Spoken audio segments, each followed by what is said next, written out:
آج ہم جو مووی آپ کو ریکمینڈ کرنے جا رہے ہیں اس کا نام ہے ایگورا۔ عاقف، آپ کی ریکمنڈیشن پہ یہ فلم میں نے دیکھی جب یہ ریلیز ہوئی تھی 2009 میں۔ بس میں دیکھنا تو چاہتی تھی لیکن سم ہاؤ میں تب اس کو نہیں دیکھ پائی، اور یہ میری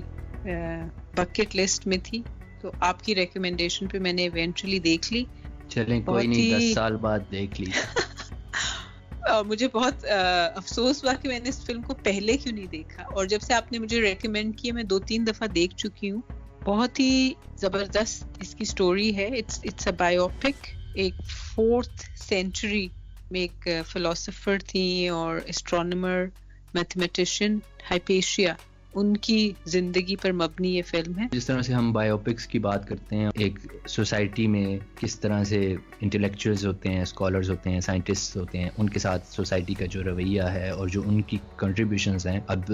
جو ہائپیشیا تھیں ایک بہت بڑی اسکالر تھیں اور well renowned, liked by people, followed by people, ان کے بہت سارے اسٹوڈنٹس تھے، اور جس طرح سے وہ ہیلیو سینٹرک ماڈل تھا اس کے اوپر کام کر رہی تھی، اور انہوں نے ان کی بڑی کنٹریبیوشنز تھیں، اور ان کا کچھ کام جو بچہ بھی تھا اس کے اوپر بعد میں ہوا، اور ایونچولی ہم لوگوں نے جو گیلیلیو کا کام تھا اور پھر جو ماڈرن ایسٹرونومی ہے اس زمانے میں آپ دیکھیں کہ کس طرح سے نہ انسٹرومنٹس تھے، لوگوں کو یہ بھی نہیں پتا تھا کہ ہماری ارتھ وہ سولر سسٹم میں اس کی کیا پوزیشن ہے یا یونیورس میں کیا پوزیشن ہے، وہ تو دور کی بات۔ اس کے باوجود ان لوگوں نے کس طرح سے انفرنسز کیے، ڈیڈکشنز کی، اور وہ اتنی ایکوریٹ تھیں۔ تو یہ ایک بہت بڑی کنٹریبیوشن تھی ہیومینٹی کے لیے اور نالج کے لیے ان کی، اور پھر جو ریزلٹنگلی ان کو جو سوسائٹی نے ان کے ساتھ کیا وہ ایک بہت سیکھنے والی چیز ہے، جاننے والی چیز ہے، سمجھنے والی چیز ہے، اور اس کو ہم آج کے دور میں بھی اس سے بہت کچھ سیکھ کے اپنی سوسائٹی کو بہتر بنانے کے لیے اپلائی کر سکتے ہیں۔ بالکل، اور اس کا جو بیک گراؤنڈ ہے عاقف، تھوڑا سا اس کے حوالے سے بات کروں کہ لیٹ 4th سینچری ہے، اور جو رومن ایجپٹ ہے وہاں پہ کرسچینٹی کا انفلوئنس جو ہے وہ آنا شروع ہو گیا ہے، اور وہاں پہ جو پہلے سے جو گروپس آباد ہیں ان میں پیگنس ہیں اور جوئش کمیونٹی کے لوگ ہیں، اور کس طرح جب کرسچینٹی کا انفلوئنس آتا ہے، یا الیگزینڈریا میں جا کے ہائپیشیا رہتی ہیں، اور یہ ایک گریک فلاسفر ہیں اور وہاں پڑھاتی بھی ہیں اسٹوڈنٹس کو، میتھمیٹیشین بھی ہیں۔ 4th سینچری میں آپ سوچیں نا، اتنی ایک قابل خاتون، اور اس انکریزنگ انفلوئنس جو ہے کرسچینٹی کا رومن امپائر پہ، اس کی وجہ سے ایک سوشل انریسٹ بھی شروع ہو گیا ہے اور ریلیجس ٹرموائل بھی ہے، اور کس طرح یہ سوشل انریسٹ اور ریلیجس ٹرموائل جو ہے یہ ہائپیشیا کی لائف اور اس کے ورک پہ امپیکٹ کرتا ہے، اور اس کی اسٹرگل جو ہے نالج، جو کلاسیکل اینٹیکوٹی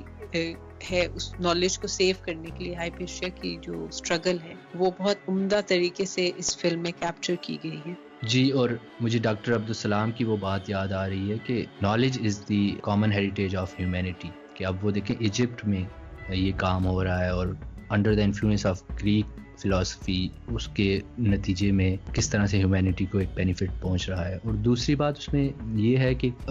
اس مووی کو دیکھ کے اور ہائپیشیا کی لائف سٹوری کو دیکھ کے آپ ایک بہت امپورٹنٹ فیکٹ جو ہے وہ ڈیڈیوس کر سکتے ہیں کہ اپنی سوسائٹی میں جو مائنورٹیز کے خلاف آپریشن ہوتی ہے، جو ریلیجیس آپریشن ہوتی ہے، یا سوسائٹل آپریشن ہوتی ہے، یا پاور سٹرگل کے نتیجے میں، تو وہ چیز آہستہ آہستہ، جس طرح شروع میں جب یہ مخالفت شروع ہوتی ہے پیگنس کی اور ان کی نالج کے حوالے سے، جب کرسچن مابز جو ہیں وہ مخالفت کرتے ہیں تو لوگ ان کے ساتھ ہائپیشیا کے ساتھ نہیں کھڑے ہوتے، اور وہی لوگ جو ان کے ساتھ نہیں کھڑے ہوتے خاموش ہوتے ہیں، نیوٹرل ہوتے ہیں، پھر وہ جس طرح جوئش کمیونٹی وہاں پہ ہوتی ہے پھر اس کے خلاف وہی کام ہوتا ہے، اور اس طرح سے آہستہ آہستہ ان سب کی کلینزنگ کی جاتی ہے، ان کو سوسائٹی سے نکال دیا جاتا ہے۔ تو دس از این امپورٹنٹ تھنگ کہ آپ ایک کہہ سکتے ہیں کی ایونٹس آپ ان پر نظر رکھیں اور ان چیزوں کو ایوائڈ کریں، اور پھر اس کو آپ ریلیٹ کر سکتے ہیں کہ یہی کام دوبارہ سے جب مسلم انلائٹنمنٹ تھی 10th century, 9th century, 11th century, وہاں پر بھی سائنٹسٹ کے ساتھ اس طرح کے برتاؤ کیے گئے۔ ایک اسکالر تھے اور فلاسفر تھے، انہوں نے کوئی بک لکھی تھی، اور وہ کچھ جو اس وقت حاکم وقت تھا یا جو مابس تھے ان کو پسند نہیں آئی تھی. جو قاضی تھا اس نے یہ سزا تجویز کی اس فلاسفر کے لیے کہ یہ کتاب کافی ضخیم تھی, اس کو اس کے سر پہ مارا جائے اس وقت تک جب تک کہ یہ اس کی ڈیتھ نہ ہو جائے. یہ جو رویے ہیں جو علم مخالف یا جو کوسچنز پوچھتے ہیں جو لوگ یا جو کرٹیسزم کرتے ہیں ان کے خلاف, تو ان رویوں کو روکنا چاہیے, کیونکہ یہ سوسائٹی کی ارتقاء کے لیے, معاشرے کی ارتقاء کے لیے, ایوولوشن کے لیے بہت ضروری ہیں, اور انہی کے نتیجے میں سوسائٹیز بنتی ہیں. اور یہی وہ نالج تھا جو بعد میں یورپ پہنچا اور وہاں پہ انلائٹنمنٹ آئی, اور پھر سویلائزیشن اور ٹیکنالوجیکل جو ایڈوانسمنٹ ہے اور ریولوشن ہے, انڈسٹریل ریولوشن ہے, آج کل کی جو آئی ٹی ریولوشن ہے, ان سب چیزوں کی بنیاد ان لوگوں نے رکھی تھی. اور اس کے باوجود ان لوگوں کے ساتھ جو سوسائٹی نے, معاشرے نے, یا جو حکومت وقت تھی, یا اس طرح کے جو مابس تھے, فنڈامنٹلسٹ, ایکسٹریمسٹ, انہوں نے جو کچھ کیا, تو یہ چیزیں ہمیں بار بار, جس طرح ہم پوڈ کاسٹ سے پہلے بھی بات کر رہے تھے, کہ ہسٹری کو خود کو اس طرح سے ایک نیگیٹو مینر میں ریپیٹ نہیں کرنا چاہیے. ہمیں ہسٹری سے, ان واقعات سے, ان لوگوں کی زندگی سے یہ سبق سیکھنا چاہیے کہ کن لوگوں کو ہم نے قدر کی نگاہ سے دیکھنا ہے, رسپیکٹ دینی ہے, کن لوگوں کو ہم نے ویلیو دینی ہے, تاکہ ان سے ہم یہ بینیفٹ یا ویلیو ایکسٹریکٹ کر سکیں اور اس کو ہم سوسائٹی کو بہتر بنانے کے لیے استعمال کر سکیں, بجائے اس کے کہ ان کو ہم ایک تو فائدہ پہنچانا تو دور کی بات ہے, نیوٹرل رہنا پھر ایک سیکنڈ لیول ہے, الٹا ہم ان کو پرسیکیوٹ کر رہے ہوتے ہیں, ان کو نقصان پہنچا رہے ہوتے ہیں, جس طرح سے ڈاکٹر عبدالسلام کے ساتھ ہماری سوسائٹی میں یہ ابھی ریسنٹ ہوا. اور ایون جو ہماری حکومتیں ہیں ان میں بھی اتنی گٹس نہیں ہوتی. جس طرح آپ دیکھیں کہ شروع میں یہ اکنامک ایڈوائزری کونسل جس طرح بن رہی تھی ابھی ریسنٹلی, اس میں ایک ایڈوائزر ہارورڈ سے آ رہے تھے, تو صرف ان کے سیکٹ کی بنیاد پر, ان کے ریلیجیس بلیف, فیتھ کی بنیاد پر لوگوں نے مخالفت شروع کی, اور ایک جینیس مائنڈ جو تھا, جو کہ کچھ کر سکتا تھا پاکستان کے لیے, اس سے ہاتھ دھو. اچھا, میرے لیے اس فلم میں ایک اور انٹرسٹنگ ڈائمینشن یہ تھی کہ ہائپیشیا ظاہر ہے وہ ایک خاتون ہے, اور جب رومن امپائر کی کرسچنائزیشن سٹارٹ ہوتی ہے اور ڈکلائن آتی ہے گریکو رومن پولیتھیزم, جو کہ جس سے کہ ہائپیشیا کا تعلق ہے, تو وہاں پہ خواتین کے لیے اسپیس جو ہے وہ کم ہونا شروع ہوتی ہے, اور پھر ٹروس تو ہو جاتا ہے بٹوین پیگنز اینڈ جوش کمیونٹی اینڈ کرسچنس, لیکن وہ ایک بڑا ٹیمپرری سا ٹروس ہوتا ہے. اور پھر جب ہائپیشیا کو وہ پرسیکیوشن اس کی شروع ہوتی ہے اس کے آئیڈیاز کی وجہ سے اور اس کے جینڈر کی وجہ سے, وہ کہتے ہیں جو کرسچن ہوتے ہیں وہاں پہ, وہ کہتے کہ بھئی ایک خاتون کی بات جو ہے آپ کس طرح اس کا اتنا انفلوئنس ہے آپ کے اوپر جو وہاں کا رولر ہوتا ہے, اور پھر ایونچولی ہائپیشیا کو اپنی جان سے ہاتھ دھونے پڑتے ہیں. تو میرے لیے یہ بھی ایک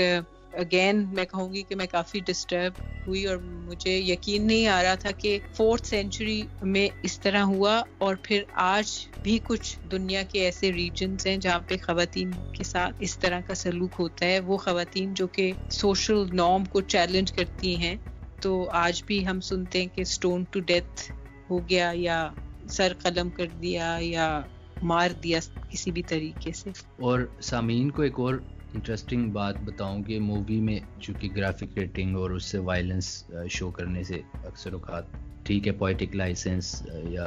وہ لٹریری لائسنس بھی لیتے ہیں ڈائریکٹرز پروڈیوسرز, لیکن اس میں ایک بات تھی جو کہ کہی جاتی ہے کہ ہائپیشیا کو سکنڈ الائیو, یعنی کہ زندہ ان کی جو جسم تھا اس سے کھال اتار دی گئی تھی اور پھر سٹوننگ کی گئی, جو کہ انہوں نے مووی میں نہیں دکھایا. تو اس حد تک ایک باربیرینزم جو ہے وہ. اور آپ یہ دیکھیں نا کہ یہ کس نے کیا, جو اپنے آپ کو کرسچین مانتے تھے اور کہتے تھے کہ جی ہم گاڈ کا اور جیزس کا پیغام لے کر آئے ہیں, تو انہوں نے اس قدر ظلم جو ہے ایک اتنی ٹیلنٹڈ فلاسفر, ٹیچر, میتھمیٹیشین, اسٹرونومر جو ہے خاتون, ان پہ اس قدر انہوں نے ظلم کیا. اچھا, اور ایک اور جاتے جاتے عاقب ایک اور انٹرسٹنگ بات اس فلم کے حوالے سے, خاص طور پر وہ لوگ جو ہینڈ میڈس ٹیل دیکھتے ہیں, تو اس میں جو نک کا کیریکٹر جس ایکٹر نے ادا کیا ہے وہ اس فلم میں بھی ہے، جو سلیو ہوتا ہے اس کے فادر کا. ایک اور بات بھی میں اپنے سامعین کو بتانا چاہ رہی تھی جن کو نہیں معلوم کہ ایگورا کا مطلب کیا ہے. ایگورا کا جو لٹرل میننگ ہے وہ ہے گیدرنگ پلیس اور اسمبلی. تو وہ جگہ جہاں پہ کہ پولیٹیکل، اور یہ گریک ہسٹری میں ایگورا جو ہے اس کے دو فنکشن ہوتے تھے. ایک it was political space as well as commercial space تھی یہ لوگوں کے لیے. مرچنٹس وغیرہ جو ہیں وہ اپنی گڈس یہاں پہ بیچ سکتے تھے آ کے. جی، اور مسلم انلائٹنمنٹ کے دور میں ایگورا کی طرز پہ بغداد اور بصرہ میں بھی اس طرح کے چوک تھے جہاں پہ لوگ مکالمہ کرتے تھے، ڈیبیٹس کرتے تھے. ایک اور بڑی دکھ مجھے ہوا دیکھ کر، یہ بھی تھوڑا سا میں سوچنے لگی کہ کچھ چیزیں جو ہوتی ہیں نا، کچھ بیہیویئرز وہ کبھی نہیں چینج ہوتے. آپ دیکھیں کہ جب ہائپیشیا اور اس کے فادر اور جو اس کے ایک بڑے فلاسفر تھے، جی بالکل، ان لوگوں کو وہاں سے شہر بدر کیا جاتا ہے، نکالا جاتا ہے، تو ان کی کوشش یہ ہوتی ہے کہ وہ اور کچھ سامان اٹھائیں نہ اٹھائیں، وہ جو ان کی لائبریری ہے جس میں کہ یہ اتنی اینشنٹ نالج کے اسکرولز پڑے وہ بچانا چاہتے ہیں. خیر وہ ظاہر ہے وہ وہاں پہ اتنی اسکرولز ہیں، اتنی نالج ہے، وہ سب کچھ تو نہیں ساتھ لے کے جا سکتے. جتنا ان سے مینج ہوتا ہے وہ لے جاتے ہیں. لیکن جب کرسچنز پہ قبضہ ان کا ہو جاتا ہے تو وہ سب سے پہلے کیا کرتے ہیں، لائبریری میں جا کے سب نالج کو جلا کے خاک کر دیتے ہیں، اور اس میں بکریاں بندھی ہوئی. چرچ میں جو ریلیجیس لیڈر ہوتا ہے اس کی ایکچولی پاور سٹرگل ہوتی ہے. اس کے انکل کی ڈیتھ ہو جاتی ہے، کورٹ کے مقابلے میں اپنی جو پاور ہوتی ہے اس کو ویلیڈیٹ کرنے کی کوشش میں لگا رہتا ہے. تو پہلے تو وہ والا آرگومنٹ یوز کرتا ہے، جب وہ فیل ہو جاتا ہے تو پھر وہ ریلیجیس اسکرپچر کو بیچ میں لے کر آتا ہے، اور اس میں سے وہ کہتا ہے کہ عورت جو ہے وہ نہیں کر سکتی، لیڈ نہیں کر سکتی، اور عورت کی بات سننے والے مرد جو ہیں وہ اس طرح ہوتے ہیں، بلا بلا. یہ آپ دیکھ لیں کہ 1600 سال پہلے کی ایک کہانی ہے، اور یہی چیزیں آج دن تک ریپیٹ ہو رہی ہیں. جب پاکستان میں جب بے نظیر بھٹو بنی تھیں وزیر اعظم 89 میں، تو اس وقت بھی ہمارے کچھ مذہبی اسکالرز نے اس طرح کے آرگومنٹس دیے تھے کہ عورت حکمران نہیں ہو سکتی. تو پھر بات وہی آ جاتی ہے کہ ہسٹری سے ہم کچھ سیکھتے نہیں ہیں، بلکہ وہی چیزیں ہم اتنی صدیاں، اتنے ملینیا گزرنے کے بعد بھی جو ہے وہی ریپیٹ کر رہے ہیں. اور ہم کب سیکھیں گے، اور کب ہم اس لوپ میں سے جو ہے وہی اس طرح کی چیزیں جن کو آلریڈی بہت بار ڈیبیٹ کیا جا چکا ہے، ان کے فوائد، ان کے نقصانات ہم لوگوں نے دیکھ لیے ہیں ہیومینٹی کے اوپر، پھر سے ان کو اڈاپٹ کیا جاتا ہے اور ان کے اوپر پھر سے لوگ جو ہے وہ یقین کرتے ہیں. تو ہمیں اس ایٹیٹیوڈ کو چینج کرنے کی ضرورت ہے، اور یہ لرن کرنے کے لیے ہمارے پاس آج کی سوسائٹی میں بہت میڈیا موجود ہے، انٹرنیٹ موجود ہے، اس طرح کی بایوپکس ہیں، موویز ہیں. تو ہمیں یہ چیزیں ان سے خاص طور پر سیکھنی چاہیے. اور خاص طور پر وہ لوگ جو سڑے ہوئے پاکستانی ڈرامے دیکھتے ہیں، اگر وہ اس طرح کی فلمز دیکھیں تو کچھ ارتقاء ہو ان کے ذہنوں کا، اور ہماری معاشرے میں جو ایک انٹالرنس اور ایک جمود آیا ہوا ہے شاید ہم اس سے نکل جائیں.